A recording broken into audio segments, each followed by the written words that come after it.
cette vidéo, on va justement voir comment utiliser un rapporteur, cet instrument qui permet de mesurer les angles. Donc je prends un angle, voilà, de n'importe quelle taille, je m'arrête là, et j'aimerais le mesurer. La première idée que je peux avoir, c'est de prendre une règle. Mais le problème, c'est que je ne sais pas, est-ce qu'il faut que je la mette comme ça, ou plutôt comme ça, ou peut-être d'un bout à l'autre des demi-droites qui sont les côtés de l'angle. Sachant que je peux tracer de la taille que je veux, c'est pas très pratique non plus. Et donc on se rend bien compte que ça marche pas. Et on voit quand on ouvre un angle, qu'en fait on décrit plutôt un cercle qu'une ligne droite. Et donc ce qui serait utile, ce serait d'avoir un arc de cercle comme ça, avec des graduations régulières pour pouvoir mesurer correctement. Et bien les mathématiciens ont créé cet instrument de mesure qu'on appelle un rapporteur. Le rapporteur, vous voyez, il mesure en rond. Alors là, j'ai un rapporteur complet. J'aime beaucoup celui-ci parce qu'il est très confortable pour l'utilisation et très pratique. Mais dans le commerce, vous pouvez en trouver aussi qui sont que en demi-cercle. Et c'est pas si gênant puisque on a vu dans la vidéo précédente que les angles, on s'arrête aux angles plats. On n'ouvre jamais plus grand qu'un demi-cercle. Donc en réalité, c'est pas utile d'avoir un cercle complet.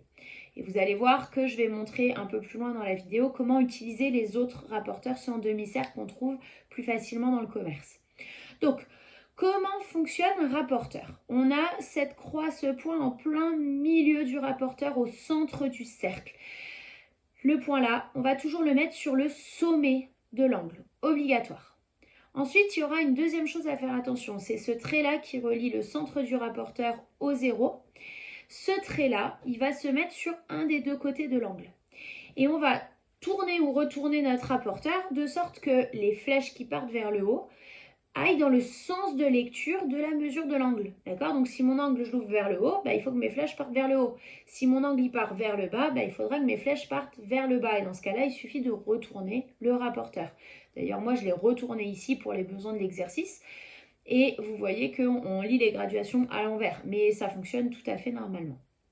Donc plaçons notre rapporteur exactement comme on vient de le dire, le centre sur le sommet, le trait bien aligné. Et maintenant, on n'a plus qu'à suivre les graduations, dans le sens des flèches bien sûr. Et puis de toute façon, on suit le sens des nombres. Et on remarque qu'on ait deux petites graduations derrière 140. Autrement dit, notre angle mesure 142 degrés. Voilà pour comment mesurer un angle. Et je ne m'arrête pas là, on va faire quelques autres exemples. Donc, je reprends un angle, je replace mon rapporteur correctement. Vous voyez qu'il est retourné dans l'autre sens puisque je vais mettre mon trait sur le côté qui part vers la droite. Et il faut donc que les flèches aillent vers le haut de par ce sens-là. Et à l'endroit de ma petite flèche ici, je vois que je suis juste après 115 degrés. Autrement dit, je suis à 116 degrés pour cet angle. J'en prends un autre et cette fois-ci, j'utilise les autres types de rapporteurs. Alors, rapidement, comment on les utilise? La petite croix qui est au centre du cercle, alors on ne voit pas tout le cercle, mais on imagine. La petite croix ici qui est au centre du cercle, elle va encore une fois aller sur le sommet, ça fonctionne pareil. Et les petits traits qui sont à gauche et à droite du rapporteur, où je vois écrit 0, alors il y a un grand 0 et un tout petit 0 en tout clair. Mais un des deux traits là, il va falloir les mettre sur un des deux côtés de l'angle. Donc c'est parti, je place mon rapporteur correctement. J'aurais pu choisir de le mettre dans l'autre sens, bien évidemment. Et encore une fois, je lis les nombres dans le sens des graduations. Donc là, je commence à mesurer à 0. Je n'utilise pas le petit 180 en gris, je ne commence jamais à mesurer à 180. Je commence à mesurer à 0 et je suis mes nombres jusqu'à un peu avant 50 et donc je vois que mon angle il mesure 48 degrés. Et si je prends un autre exemple, je prends un dernier angle, je place mon rapporteur correctement. Cette fois-ci, je choisis, j'ai le droit d'aligner l'autre côté de mon rapporteur sur le côté de l'angle. Et donc, je ne mesure surtout pas avec les grandes graduations en noir parce qu'elles commencent à 180. Moi, je commence à mesurer à 0.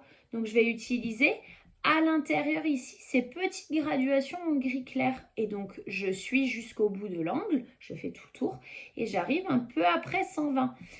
Mais à l'intérieur, on ne voit pas les petites graduations unités.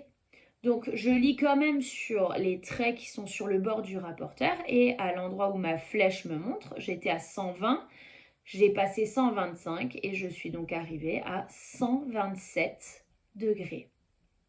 Voilà pour l'utilisation d'un rapporteur.